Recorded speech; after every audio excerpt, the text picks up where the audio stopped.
Keep Up. I'm your host, Cynthia Dill. It's Tuesday, March 10th, 2026. I'm in my Cape Elizabeth studio and pleased to have, as a guest on the show today, Republican candidate for Maine House District 94, Janet Beaudoin. Welcome to the show, Janet. Hi, thank you so much for having me. Oh, my Appreciate it. pleasure. So you're coming off the heels of a loss. So it was close, but no Yes. cigar in the special election in Yeah, February. And yet you're throwing your hat in the ring again to I represent the am. people of Lewiston I as a am, yeah. Republican. Yes. Well, before I ask you the main question, which is why Mhm. you think you can win again, could you tell us a little bit about yourself? I know from your website that you're married, you have two kids, you work in property management, you've served on the Lewiston School Committee for about 5 years. What else Correct. about Janet should voters and listeners know? Yeah, so I got involved in politics back probably around the COVID era. I think a lot of people were kind of brought to light back then. People woke up about what was going on. For me, it was getting involved in the school district. I've always been a volunteer. I've always been on the PTO. I've always been that mom that's in the classroom helping out hands on.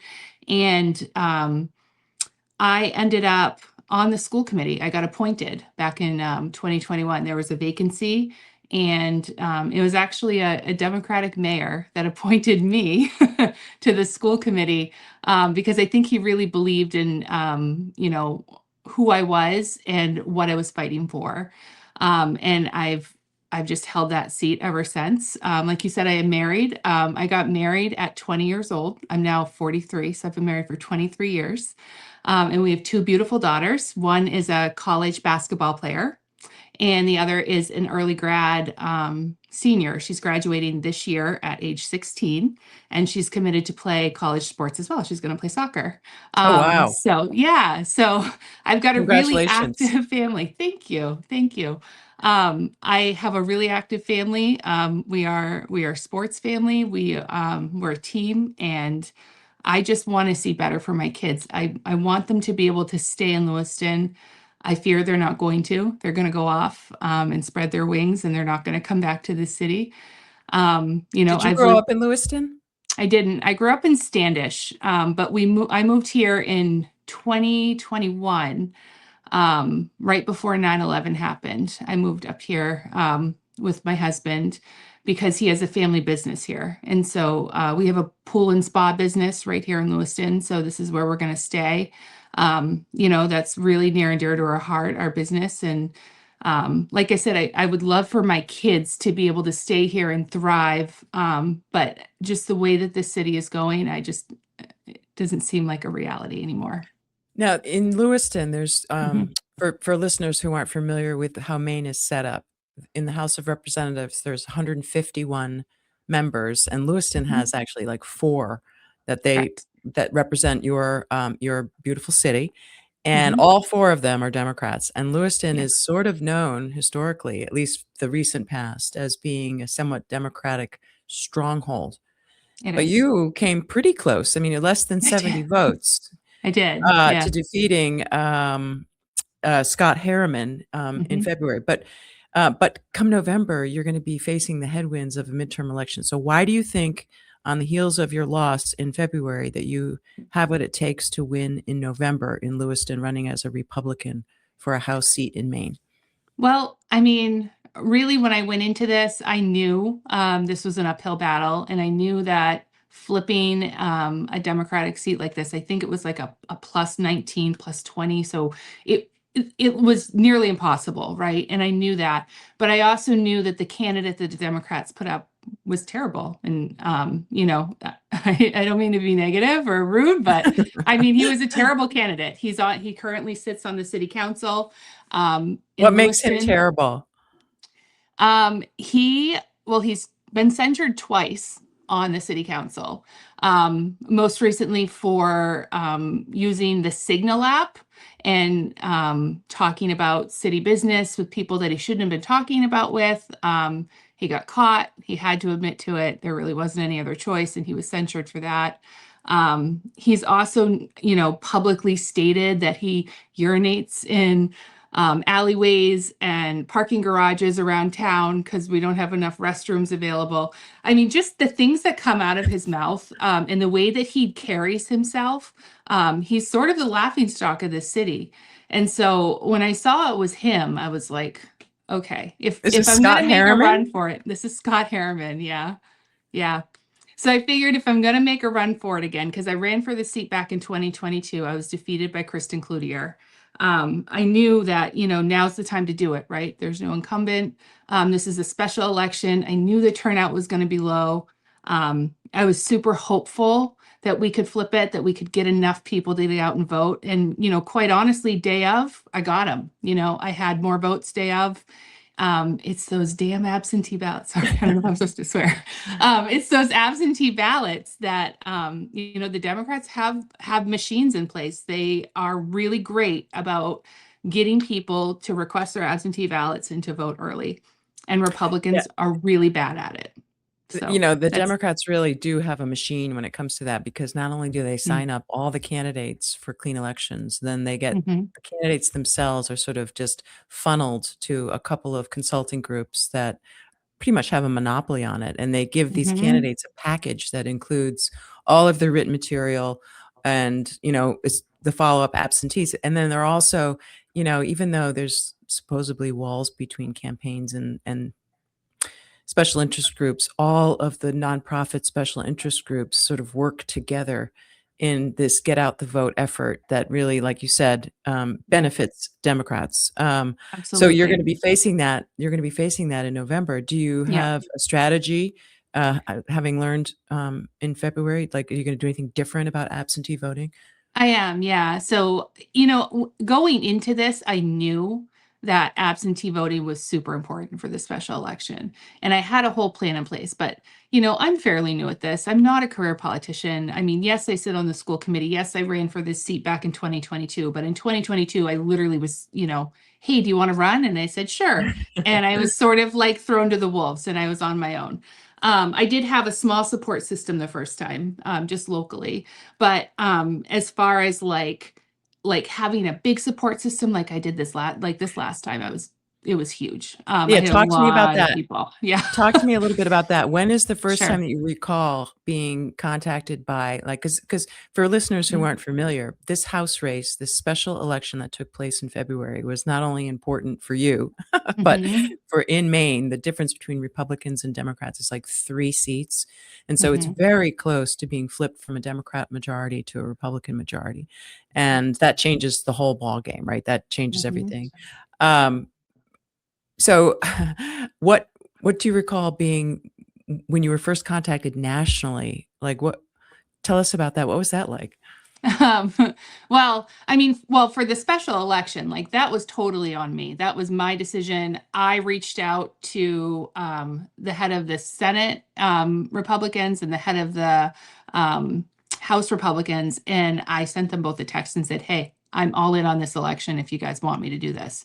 And they were like, "Yeah, absolutely. We want you to run again."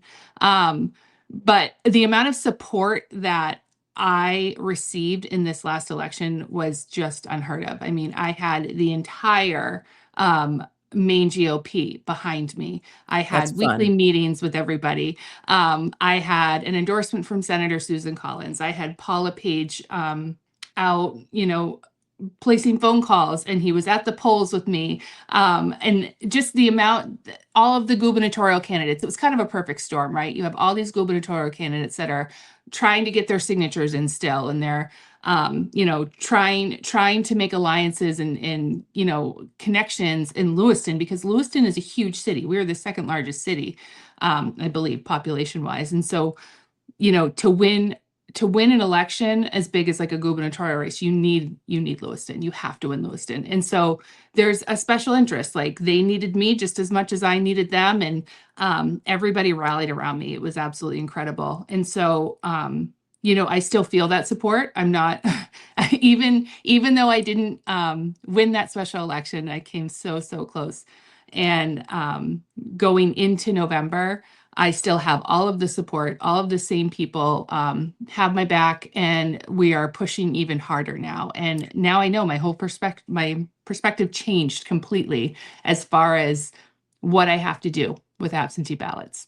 Now, the leader of your party is the Hmm. president of our country, Donald Trump, who, Hmm. love him or, you know, don't love him. He's around for the next couple of years, and Hmm. he is obviously causing quite a stir in the Hmm. world, in the universe, really. I Yeah. mean, it's, Yeah. we're living through, uncharted territory, I think we could agree on. So Sure. what I'm curious, what's your relationship with the president? Do you know him personally? Do I you do support? not. I do not know him personally, no. Um, I went to a Trump rally back in 2016 when he first ran. He came to Portland, Maine, to the Merrill Auditorium, and I went to that rally. And then he came to Lisbon, Maine, which is right up the street. And so I went to that rally too. That was at a church. I've never met the man. And I kind of look at Donald Trump like, obviously he's a movement, right? The MAGA movement was a movement. But he's in the office now and he's termed out. So yes, we have him for the next 3 years. Um, but he's sort of irrelevant at this point. That's how I kind of look at it because everything is moving on. Next year, we're going to start talking about like who's running for the Republican, primary for the presidential race. And so, we have him right now. He's definitely doing his thing. He's made promises. He's doing it. He comes out of left field a lot of times. He says what he's thinking. And like you said, love him or hate him, he's doing what he was hired to do. But I don't really look at him as a giant factor. I guess maybe the war to me is a factor going into November. I think Yeah, talk I to don't me about know. that. I don't know if it was worth it, honestly. I mean, yes, it's great. Like we're helping them out. If that's the way you want to look at it, we're helping them out. We're helping them overtake a regime that, shouldn't be there. But it just seems like war to me just never feels right. And I'm worried that this act of war could possibly affect the November election in a negative way for all Republicans. I don't know if it was worth it. I don't I know. think that's a valid concern. Of course, we're talking about, the war in Iran that Mm. was l Did I say essentially launched. Iraq? No, Because I you just meant said the Iran. war. So Oh, okay. just in I'm like, case there's somebody who's not like, I don't know, yeah. has their head in the sand when they're listening to my podcast and Okay. don't know that there's a war in Iran. I knew you were Yes. ma Okay. what you were talking about. No, the war in Iran Hmm. is huge, really, It is. and the thing is that it's so everything in this moment that we're living in, is unpredictable. Like, there's nothing that we can predict because even though the war yesterday had an impact on oil prices, there was just this huge jump in oil prices. Well, nothing's really changed except that the prices now are down Yeah. because of the way the world is so strange and things we just don't it's hard to see around the corner. So I agree that the Mhm. war might impact the elections. When you're out Right. talking to voters in Lewiston, are they Hmm. talking about the national things or are they talking about They the are. local things? They are. I actually I have a neighbor who I, went out and I was door knocking a couple days before the election, just reminding people to go out and vote. She let me know. She's like, listen, I'm a registered independent. So is my husband. We really like you. We think you've done a lot of good things on the school committee. But I have to be honest with you, we already voted absentee and we didn't vote for you in this election. And it's not because you did anything wrong. It's because of what's going on nationally. We've told ourselves we will never vote for a Republican again until all of this gets fixed. Oh my And she's goodness. like, yeah. And she said, I really do hope you win. And if you get in, I think you're going to do great things and we support you, but I just couldn't vote for you by principle. And so, yes, I'm hearing those things. Yeah. And it's unfortunate because, me being in the state house, I have nothing to do with Donald Trump. I have nothing to do with what's going on federally. Um, and I wouldn't have, like you said, it's a narrow majority, but the Democrats would still have it even if I was there. Um, But so the immigration issue must be really are people talking to you about that when you're meeting them at the doors and in the stores and yes and no. More or less, people around here are discussing fraud and the amount of fraud that's happening in Lewiston. It's not even immigration so much. I mean, there obviously we had ICE in our city for a little while. They had an operation going on called Catch of the Day, and they weren't. they weren't going after students in classrooms or, you know, banging down people's doors and taking parents away from their kids. Like that wasn't happening here. I feel like there was a little bit of hysteria around it, but what ended up happening is, they came after people with criminal records and detained those individuals.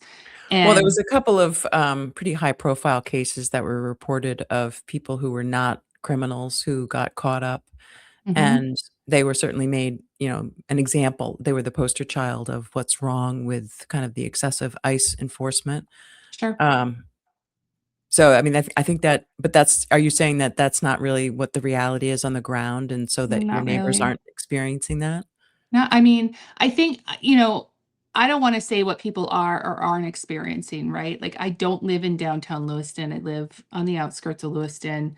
And I do work downtown though, and what I noticed was, um, for about 3 weeks or so, it was very quiet downtown. There were not, you didn't see people walking around as much as you normally would have downtown, and um, people are starting to come back out. They're starting to come back to reality and get back to work and get back to whatever they're doing every single day. But I mean, I don't want to speak for other people, but I certainly I understand the fear behind I understand the fear behind it, but I also think the reality of it was it wasn't as bad as it came like as the media made it sound, I guess. What Yeah. is really bad, I think we can all Mhm. agree on what's really bad are, like, Mhm. test scores for kids in Maine, Oh, like, kids for can't sure. read. Mhm. Kids can't read, and you've been on the school committee now for 5 years. Why do you think? Mhm. Just I know there's a lot of reasons, but if you A had lot. just an elevator speech as to why kids can't read in Maine, what would you say? Well, if we're talking about Lewiston, and that's what I'm familiar with, right? We have an English learning language population, or we call it multilingual learners, that is well over the 50% mark here in Lewiston. And so when you're a student coming in from a family who's not speaking English, but then we're trying to teach you English in the classroom, and you're going home and then hearing whatever your native speak is at home, it makes it really tricky. It's incredibly hard. It's incredibly hard. We have so much need in this city. We have. I know our test scores are low, right? I think we're at like 28% math proficiency and like a 40% reading proficiency and like an 8% science proficiency. Yeah. Like it's terrible. It's terrible. But we really have fantastic educators in Lewiston. We have teachers who care so deeply, who pour everything they have into this. Um, but there's only so much you can do in a classroom with, 20 students, and 10 of them might have IEPs and something else going on where they need, a little extra. And you've got one instructional teacher that's trying to teach everybody the same thing, but not everybody's on the same page and at the same level. And um, there's so much that can be improved on. And unfortunately, we're in budget season right now. We just started our first budget talks last night, and we're already looking at eliminating 30 positions, and 23 of those positions are filled and interact with children. That is like such a hard pill to swallow. We don't have the tax base in Lewiston to sustain all of the rising costs. And our education's taking a hit every year. So, what do you say to the person on the street who's looking, at the ballot and trying to decide who to vote for between you and Scott Harriman, Mhm. about, like, what is your difference, to the education issue and trying to get something happening that's good? How do you differ from him on that? Yeah, so for me, I'm just trying to bring a sense of balance back to Lewiston. I am Like, I've spent what's out of kilter? What's out of kilter? Well, right now, obviously, we are a Democrat-run city. Our Senate is Democrat. Our four House districts are Democrat. Our mayor is a Democrat. Most of our city council is Democratic. Most of our school committee is Democratic. Even though those are nonpartisan seats, like it's pretty damn clear who people are and what they believe in.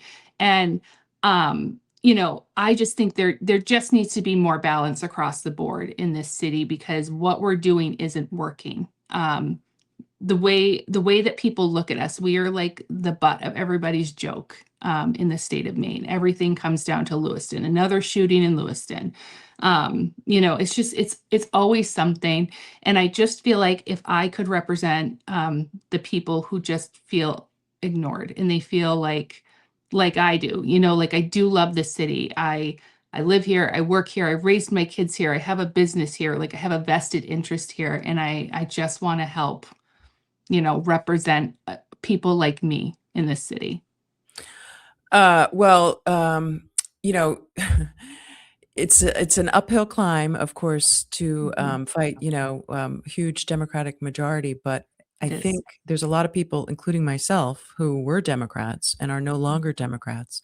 And the main reason for me is, I served in the state Senate and the state House of Representatives as a Democrat, Mhm. and then ran for U.S. Senate and won a statewide primary as a Democrat. But I'm unenrolled now, a so-called independent. And Mhm. the issue for me is this whole gender identity law Yeah. that has just enveloped our whole legal system and has saturated our culture with, I think, horrible, horrible results, which It's discriminate against insanity. women. It's Yes. total It's insanity. insanity. And Yes. so I will not vote for anyone who does not recognize the biological reality of my sex and Mhm. and is not willing to consider repealing gender identity laws. So, and you said you have Yes. kids, girls, daughters who I are do. athletes. I mean, you I must. do. So, I mean, talk to me. We're almost out of time, but I Mhm. mean, where do you stand? I mean, would you, if you were elected by the people of Lewiston to Mhm. represent them in the Capitol, would you Yep. support repealing gender identity laws? Absolutely. Yeah. Yes, 100%. I think it's wild. I actually got in trouble early on the school board with my time because I recall a situation where there was a middle school age student who was at school trying to transition to a different gender. And the teachers and the counselors and everyone was supporting this thing, but the parents didn't know about it.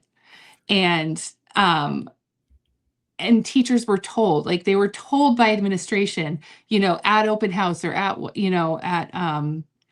whatever was going on, conferences, like you have to call them by the name that their parents gave them and you can't give anything away that this is going Oh, on. jeez. And I was like, this is complete insanity. Are you kidding me? This is an underage child. This is Yeah, not an adult we're talking about. You can't lie to the parents. You right. can't do this. And I kind of said something about it. Like I'm talking about it now, and I probably shouldn't be, but I said something about it at the time. And I got reprimanded for that. But I said something publicly, but That's I was crazy, just though. so to me, there's right and there's wrong. There's the reality and then there's like fantasy, and we can't just adhere to fantasies like it's reality. It's complete insanity to me. I Well, mean, not I only is don't it want. wrong, like, not only is it wrong on the policy basis and on the, like, Yes. scientific basis, but then it's the silencing that I just Yeah, you were punished for speaking up. I mean, what about your First Amendment rights? I mean, I this is know. crazy that so many people, like, including myself, were essentially canceled, Mm. because I had the audacity to say that a trans woman is a man, It is a man. like, It is a man. certainly I can accept if you're an adult and you wanna identify as a woman, you go for Mhm. it, but I'm not gonna, you know, uh, affirm a delusion and say that you are a woman because you're not. So Absolutely. I just do you think the gender, issue is on the minds of voters when you're out talking to people, for the special election and now I in the hope general? so. I hope so, especially since, the Girl Dads, Yes. initiative just got enough signatures, to get on the ballot. So I'm thinking that might be a big thing come November. Did A they lot of get people. certified though? Because I know they said they made a I'm not press sure. release that see, I think I haven't heard that they were actually officially so my fingers are crossed that they, because I'm a So supporter of too. that campaign. I have the T-shirt, I collected Yes. signatures. Same, same. I don't have the t-shirt, but I definitely signed it. And I definitely, people would message me, hey, should I sign this? I'm at this place. And I'm like, absolutely sign that. Like you said, I do have two athletes, two female athletes. And, um, you know, the idea of a male playing collegiate basketball with my daughter, um, makes me sick. Like that hasn't happened. And I hope to God that never happens. It just, men are different biologically. They're built differently. They're stronger. They're faster. It's just unfair. It's, we fought so hard for women's rights.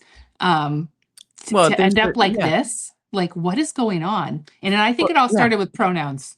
Yeah, I know. That was a bad move. Yeah. It's not only the unfair competition is certainly Mhm. horrible, right? It goes against Yes, everything that we've been fighting for, like you said, in Title IX, but then there's also mm, the terrorizing in the locker room and sort of the absolutely. assault, Yeah. and then, and the sports issue, I think, is something that, eh, like, I don't know, 80 or 85% of Mainers believe that biological boys and men should not play on, women's and girls' teams. Yeah. But this weekend, there was articles about how these crazed, male predators who commit heinous crimes like killing their parents and their pets, then have sudden onset womanhood and identify as a woman and are housed in the female prison and Oh, I saw that. terrorizing the prisoners. That's This is because of awful. gender identity laws. This is gender identity laws just let Yeah. any man at any time just say that they're a woman and have access to private spaces. So if you're in a nursing home and you want to have just a female nurse shower you as a female patient, it Mhm. could be that there's a man. Yeah. If you're in a prison, you can be searched by a man. It's Mhm. it's crazy. It's just Yes, crazy. it is Well, crazy. I'll get off my high horse since No, you're the one running for no, office. it's fine. You know what? I honestly, I looked you up and I saw what you're about and I knew, that this is near and dear to your heart and I completely agree with you. We are on the same page. So, Good. yes. Well, Yeah. before I let you go, is there anything you would like to say? Or is there Um, or a place where people can go and learn more about you or yes. support you in Yeah. your campaign? Absolutely. So I do have a website. It's BeaudinForMe.com. It's BeaudinForme.com. You can donate there. I am running traditionally again for this November election. And my email is also in there. It's BeaudinForRepresentative.com. And, I'm happy to answer questions. If you want a lawn sign, I can bring one of those to you. If you want to help, I definitely am going to need a small army as soon as absentee ballots are ready. I know exactly what I need to do this time. So, yeah, looking for any support I can get would be wonderful. All right. Well, Janet Beaudoin, Thank you. hope to have you on the show again and good luck. Thank you so much. It's great to meet you.